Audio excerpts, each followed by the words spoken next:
SG Consultancy Services. Study MBBS in Russia, Philippines, Uzbekistan. నమస్కారం, నా పేరు డాక్టర్ షగుఫ్తా. నేను న్యాచురోపతి డాక్టర్ని. సో ఈ మధ్య కాలంలో మోకాళ్ళ నొప్పులు చాలా వీడియోస్లో కామెంట్స్ కూడా చూశాను. మీకు మోకాళ్ళ నొప్పుల గురించి ఏమైనా రెమెడీస్ చెప్పండి మ్యామ్, అసలు మోకాళ్ళ నొప్పులు యంగ్స్టర్స్లోనే ఎందుకు వస్తున్నాయి? ఎందుకంటే మధ్యకాలంలో క్లినిక్స్లో కూడా చూస్తున్నాం కదండి, చాలా యంగ్ స్టేజ్లో కూడా మోకాళ్ళ నొప్పులు అంటే పెద్దవాళ్ళలో, అది కూడా బోన్ డెన్సిటీ తగ్గి మేబీ కాల్షియం డెఫిషియన్సీ వల్ల కానీ ఇలాంటి కండిషన్స్లో పెద్దవాళ్ళలో మోకాళ్ళ నొప్పులు వచ్చేవి కామన్. కానీ చిన్న వాళ్ళలో, యంగ్స్టర్స్లో 30 to 40 years వాళ్ళలోనే ఒక ఆల్మోస్ట్ చాలా మంది మోకాళ్ళ నొప్పులని, బ్యాక్ పెయిన్ అని, నెక్ పెయిన్ అని సఫర్ అవుతున్నారు. అసలు ఈ పెయిన్స్ ఎందుకు వస్తున్నాయి?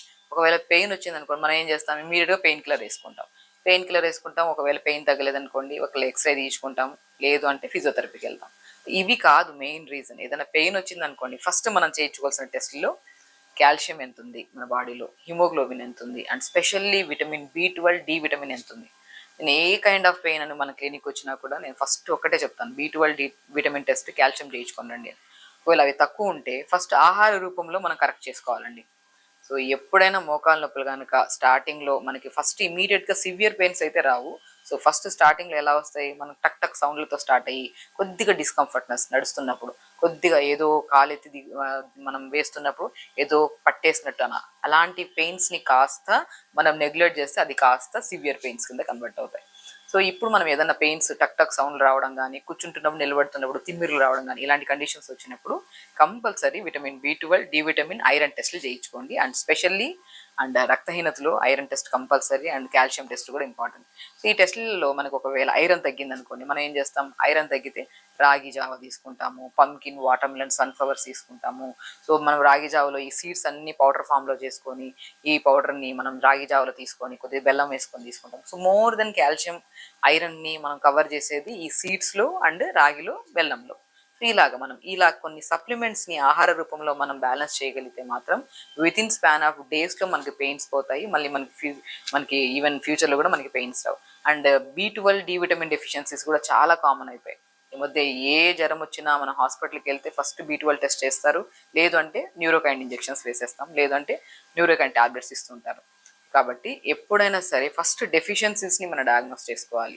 సో ఆహారంలో బలమైన ఆహారం తీసుకుంటున్నామా లేదా, ఎందుకు మనకి చిన్న ఏజ్లోనే మోకాళ్ళ నొప్పులు వస్తున్నాయనే పద్ధతి ఫస్ట్ గమనించాలి. సో ఏమైనా మనం కూర్చున్నాము, ఒకటే చోట కూర్చొని 2-3 గంటలు అలా నిలబడకుండా, అలా మొబిలిటీ లేకుండా కూర్చోవడం వల్ల కూడా అప్పుడప్పుడు పట్టేస్తూ ఉంటాయి. సో తిమ్మిరి పట్టేస్తూ ఉంటారు. సో ఇది కూడా మేబీ బికాస్ ఆఫ్ మొబిలిటీస్ లేకపోవడం వల్ల. సో నేనేమంటానంటే, వయసు తక్కువ ఉన్నప్పుడు నొప్పులు వస్తే మనం ఫస్ట్ గాబరా పడిపోయి అయ్యయ్యో నాకు అప్పుడే మోకాళ్ళ నొప్పులు వచ్చేసాయి అనే టెన్షన్, స్ట్రెస్ తీసుకొనే ఈ బీపీలు, షుగర్లు కూడా వస్తున్నాయి అంటున్నాను. సో మోకాళ్ళ నొప్పులు కనుక వస్తే ఎవరికైనా మాత్రం బెస్ట్ రెమెడీ అండ్ ఫుడ్ హ్యాబిట్స్లో ఎలాంటివి తీసుకోవాలి, ఏమేమి జాగ్రత్తలు తీసుకోవడం వల్ల ఈ మోకాళ్ళ నొప్పులు విత్ ఇన్ 1 వీక్లో మనం తగ్గించుకోవచ్చు అనే దాన్ని మనం క్లియర్గా చెప్దాం. సో ఇప్పుడు మనం మోకాళ్ళ నొప్పి వచ్చింది అనుకోండి, నేనేమంటాను, ఒకవేళ ఆవు పాలు దొరుకుతాయి, మంచిగా ఆవు పాలు తెప్పించుకొని, సో మనం ఏం చేస్తాను, మనం పూల్ మఖానా అంటారు కదా, నేను చెప్పాను B12 కానీ, డి విటమిన్ డెఫిషియన్సీ కానీ, ఐరన్ డెఫిషియన్సీ కానీ, కాల్షియం డెఫిషియన్సీ కానీ, ఈ ఏ డెఫిషియన్సీస్ అయినా సరే ఇప్పుడు మనం చెప్పే నట్స్ని కంప్లీట్గా న్యూట్రిషన్ని ప్రాపర్ చేస్తాయి అనమాట. సో కొద్దిగా పూల్ మఖానా అంటారు కదా, ఆ మఖానా ఒక 50 గ్రాములు తెచ్చుకోండి. కొన్ని పంకిన్ సీడ్స్ 50 గ్రాములు, వాటర్ మిలన్ సీడ్స్ 50 గ్రాములు, సన్ఫ్లవర్ సీడ్స్ 50 గ్రాములు, తెల్ల నువ్వులు కానీ, నల్ల నువ్వులు కానీ ఒక 50 గ్రాములు, రాజగిరి సీడ్స్ అంటారు, తోటకూర విత్తనాలు, ఇందులో కూడా మంచి ఐరన్ ఉంటుందండి, మంచి ప్రోటీన్ కంటెంట్ కలిగి ఉంటాయి. వీటన్నిటిని జస్ట్ కొద్ది ఘీ వేసుకొని వేపేసుకొని పౌడర్ చేసేసుకోండి. ఆ పౌడర్ని మనము ఎలాగో టీ కాఫీలు బంద్ చేయమంటాను ప్రతి ఒక్కరికి, స్పెషల్లీ గ్యాస్ట్రిక్ ప్రాబ్లం ఉండే వాళ్ళలో కానీ, వీళ్ళకి టీ అడిక్షన్స్ కూడా ఎక్కువైపోవడం వల్ల కూడా చాలా మందికి నర్వస్ వీక్నెస్లు వచ్చే ఛాన్సెస్ ఉంటాయి. కాబట్టి మంచిగా ఆవు పాలు దొరికితే ఆవు పాలు, ఒకవేళ పాలు ఎలర్జీస్ ఉంటాయి కొంతమందికి, అలాంటప్పుడు 4 to 5 ఆల్మండ్స్ పొద్దున్న నానబెట్టేసుకొని దాని స్కిన్ తీసేసి ఒక గ్లాస్ నీళ్ళు వేసి మిక్సీ పట్టేస్తే ఆ పాలు వస్తాయి, ఆల్మండ్ మిల్క్. ఆ ఆల్మండ్ మిల్క్లో మనం పూల్ మఖానాతో పాటు pumpkin, water melon, sunflower seeds, తెల్ల నువ్వులు, రాజగీరా సీడ్స్ని పౌడర్ చేసి పెట్టున్నాం కదా, ఆ పౌడర్ని మనం ఈ ఆల్మండ్ మిల్క్లో కానీ, ఆవు పాలలో కలుపుకొని డైలీ ఒక పూట తాగండి. బ్రహ్మాండమైన రిజల్ట్స్ అండి. నేను యంగ్స్టర్స్లో కానీ, ఈవెన్ చిన్న చిన్న పిల్లల్లో కూడా ఏదైనా గాయం అయింది అనుకోండి, రికవరీ అవ్వడానికి చాలా టైం పడుతుంది. ఎందుకంటే ఇమ్యూనిటీ తక్కువ ఉంటుంది, పిల్లలు జంక్ ఫుడ్స్ ఎక్కువ తింటున్నారు, డెఫిషియన్సీస్ చాలా ఎక్కువ అవుతున్నాయి పిల్లల్లో.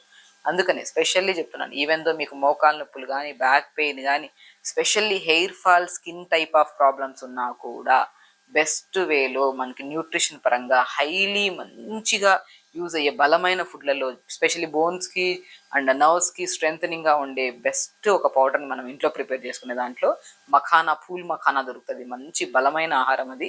సో చాలా చోట్ల దొరుకుతుంది. మఖానాతో పాటు pumpkin, water melon, sunflower seeds, తెల్ల నువ్వులు, కొద్దిగా రాజగిరా సీడ్స్ కూడా చాలా మంచిదండి. ఈ పౌడర్ ఫామ్లో చేసుకొని ఆవు పాలలో కానీ బాదం పాలలో కానీ తీసుకుంటే మాత్రం చాలా మంచి ఉపశమనం ఉంటుంది. అండ్ మనం ఇంటేక్ ఆఫ్ ఫుడ్ ఎలాగైతే చెప్పామో ఎక్స్టర్నల్ అప్లికేషన్ కూడా. సో చాలా వరకు మా దగ్గర ఫిజియోథెరపీకి వచ్చారనుకో, నేను ఏమంటుంటానంటే, సో 1 to 2 days చేయించుకుంటారు ఫిజియోథెరపీ, మ్యాక్సిమం 4 to 5 days చేయించుకున్న రోజులంత వరకు బాగానే ఉంటుంది. మళ్ళీ కొన్ని రోజుల తర్వాత మళ్ళీ అలాగా వర్క్ స్ట్రెస్, మళ్ళీ మొబిలిటీ లేకుండా మళ్ళీ కొన్ని రోజుల్లో పెయిన్ వచ్చేస్తుంది, మళ్ళీ ఫిజియోథెరపీ. అలా కాకుండా బెస్ట్ వేలో మీకు ఇమీడియట్గా పెయిన్ వచ్చిన వెంటనే ఒక మంచి రెమెడీ, సో చాలా యూస్ఫుల్ రెమెడీ ఏంటంటే, క్యాబేజ్ ఉంటుంది కదా, ఆ క్యాబేజ్ని 2 to 3 లేయర్స్ క్యాబేజ్ని తీసి మంచిగా గోరువెచ్చని వాటర్లో మన ఈ క్యాబేజ్ని వేసేసి ఒక 2 to 3 minutes గోరువెచ్చగా వేడి చేయండి. క్యాబేజ్ని వేసాక నీళ్ళలో ఆ తీసిన క్యాబేజ్ని కొద్దిగా నువ్వుల నూనె, మంచిగా గోరువెచ్చని క్యాబేజ్ని తీసుకొని నువ్వుల నూనె మంచిగా కలిపి ఆ నువ్వుల నూనె మంచిగా క్యాబేజ్కి మంచిగా పట్టించి, దాని తర్వాత జాజికాయ, పురాతన కాలంలో జాజికాయని మనకి ఎక్కడన్నా పెయిన్ వచ్చింది అనుకోండి, ఆ జాజికాయ పౌడర్లో నువ్వుల నూనె కలిపేసి రాసేవాళ్ళు, మంచిగా పెయిన్ చాలా రిలీఫ్ ఉండేది. బట్ మోకాల నొప్పులకి బెస్టెస్ట్ పురాతన కాలమైన రెమెడీయే. బట్ అల్టిమేట్గా మన నర్వ్స్ని స్ట్రెంగ్త్ చేసి అండ్ హీట్ జనరేట్ చేసి మనకి ఇమీడియట్ బ్లడ్ సప్లైని ఇంక్రీజ్ చేసి కూడా పెయిన్ తగ్గించే బెస్ట్ రెమెడీల్లో జాజికాయ చాలా ఎఫెక్టివ్గా ఉంటుంది. కాబట్టి క్యాబేజ్ తీసుకొని కొద్దిగా నువ్వుల నూనె మనం రాసి దాంట్లో కొద్దిగా జాజికాయ పౌడర్, కొద్దిగా పసుపు వేసి మన గోరువెచ్చని క్యాబేజ్ని మోకాల మీద కట్టి మనం ఇలా పెట్టి ఒక ప్యాక్ లాగా మన డ్రై క్లాత్ని కట్టేసుకొని ఒక 1 to 1.5 hours మ్యాక్సిమం, టైం ఉంటే 1 hour ఉంచుకోవచ్చు, లేదంటే ½ hour అయినా సరిపోతుంది. అలా ఉంచి 10-15 మనం ఒక మంచిగా ఆ గోరువెచ్చగా ఉన్నంత వరకు ఉంటుంది, దాని తర్వాత చల్లగా అయిపోతుంది. బట్ అయినా కూడా అలా ఉంచి ఒక ½ hour కానీ 1 hour టైం ఉంటే మీకు ప్రశాంతంగా అలా పెట్టుకొని అలా తీసిన తర్వాత చాలా రిలీఫ్ ఉంటుంది. ఇది మనం ఈవినింగ్ టైమ్స్లో పడుకోవడానికి, ఈవినింగ్ టైమ్స్ కానీ లేదా పడుకునే ముందైనా సరే చేసుకున్నారనుకోండి, సో అలా ఉంచుకున్నా పర్లేదు, లేదంటే 1 hour తర్వాత తీసేసాను పర్లేదు, చాలా రిలీఫ్ ఉంటుంది. చాలా మంచి ఒక మసాజ్ కానీ లేదంటే ఏదైనా నర్వ్ మనము కంప్రెషన్స్ చేయించుకుంటున్నప్పుడు ఎంత రిలీఫ్ ఉంటుందో దానికంటే చాలా మంచి రిలీఫ్ ఉంటుంది. సో ఇలా చేసుకొని ఇంకా మంచి రెమెడీ ఏంటంటే, అవిసె విత్తనాలు ఉంటాయి కదా, మనం అవిసె విత్తనాలు తీసుకుంటే ఎంత జాయింట్ పెయిన్స్ తగ్గుతాయి, బోన్ పెయిన్స్ తగ్గుతాయని తెలుసు. అవిసె విత్తనాల పౌడర్ని ఒక గ్లాస్ నీళ్ళల్లో 1 స్పూన్ పౌడర్ వేసి బాగా కలిపి దాన్ని ఐస్ ట్రేలో వేసేసుకోండి. ఆ ఐస్ క్యూబ్ని తీసుకొని ఎక్కడైతే పెయిన్ ఉందో, మనకి బ్యాక్ పెయిన్ కానీ నెక్ పెయిన్ కానీ ఎనీ కైండ్ ఆఫ్ పెయిన్, ఆ ఐస్ క్యూబ్ని తీసుకొని మంచిగా పెయిన్ ఉన్న చోట్ల సరౌండింగ్లో మంచిగా మసాజ్ చేసుకుంటే ఆ జిగురుగా ఉంటుంది ఐస్ అంతా. ఆ జిగురుని కూడా మంచిగా అలా మనం జస్ట్ ఎక్కువ ప్రెజర్ ఇచ్చి కూడా కాకుండా లైట్గా మంచిగా అప్లై చేసుకున్నట్టు మసాజ్ చేసుకున్న తర్వాత గోరువెచ్చని క్లాత్ తీసుకొని ఆ జిగురు అంతా తుడిచేసేయండి. సో బెస్ట్ రెమెడీల్లో 2 రెమెడీలు, మార్నింగ్ టైమ్స్లో అవిసె విత్తనాల పౌడర్తో చేసిన ఐస్ క్యూబ్ని మంచిగా మోకాల పై భాగంలో కింద భాగంలో రాసుకొని, ఈవినింగ్ టైమ్స్లో గోరువెచ్చని క్యాబేజ్లో జాజికాయ, పసుపు, కొద్దిగా నువ్వుల నూనె వేసేసుకొని రాసుకొని మనం అప్లై చేసుకొని ప్యాక్ లాగా కట్టుకుంటే మాత్రం ఎంతటి క్రానిక్ పెయిన్స్ అయినా సరే పెద్దవాళ్ళలో. సో చాలామంది కాల్స్ చేస్తుంటారు, మాకు మెసేజ్ చేస్తుంటారు, మ్యామ్ సివియర్ పెయిన్ ఉంది, సో ఏం చేయాలో అర్థం కావట్లేదు, పెయిన్ కిల్లర్స్ వేసుకుంటే చాలా ఇబ్బంది పడుతున్నాను, గ్యాసెస్ ఫామ్ అవుతున్నాయి, ఏదైనా బెస్ట్ రెమెడీ చెప్పమని చాలా మంది అంటుంటారు. ఈవెన్ నేను ప్రీవియస్ వీడియోలో క్యాబేజ్ ప్యాక్ కూడా ఎలా వేయాలనేది కూడా నేను చూపించాను. బట్ బెస్ట్ వే ఇంతేనండి, క్యాబేజ్ని నీళ్ళలో వేసి ఆ మరిగించిన దాంట్లో కొద్దిగా ఇవన్నీ కలిపేసుకొని మంచి ప్యాక్ పెట్టేసుకుంటే చాలా మంచిది. అండ్ మోస్ట్ ఇంపార్టెంట్, మనం ఎంత ఎక్స్టర్నల్ అప్లికేషన్ చేసుకున్నా కూడా రిలీఫ్ మంచిగా ఉంటుంది. బట్ ఇంటర్నల్గా బలమైన ఆహారం తీసుకోవడం వల్ల కూడా చాలా చాలా ఇంపాక్ట్ ఉంటుంది, మళ్ళీ ఫ్యూచర్లో మనకి పెయిన్ రాకుండా. కాబట్టి ఆవు పాలల్లో కానీ బాదం మిల్క్లో కానీ మనం మంచిగా ఈ పౌడర్, మనం చెప్పిన పౌడర్ని పౌడర్ ఫామ్లో చేసేసుకొని కొద్దిగా గోరువెచ్చగా వేడి చేసి ఆ పౌడర్ని మనం ప్రతిరోజు తీసుకోండి, చాలా మంచి ఉపశమనం. అండ్ స్పెషల్లీ మార్నింగ్ లేచిన తర్వాత, ఎందుకంటే చాలామందిలో ఒక 70% మోకాలు నొప్పులు రావడానికి ఊబకాయం కూడా కారణం, ఒబైసిటీ, వెయిట్ పుట్ ఆన్ అయిపోవడం వల్ల కూడా. సో వెయిట్ మెయింటెనెన్స్ కూడా చాలా ఇంపార్టెంట్.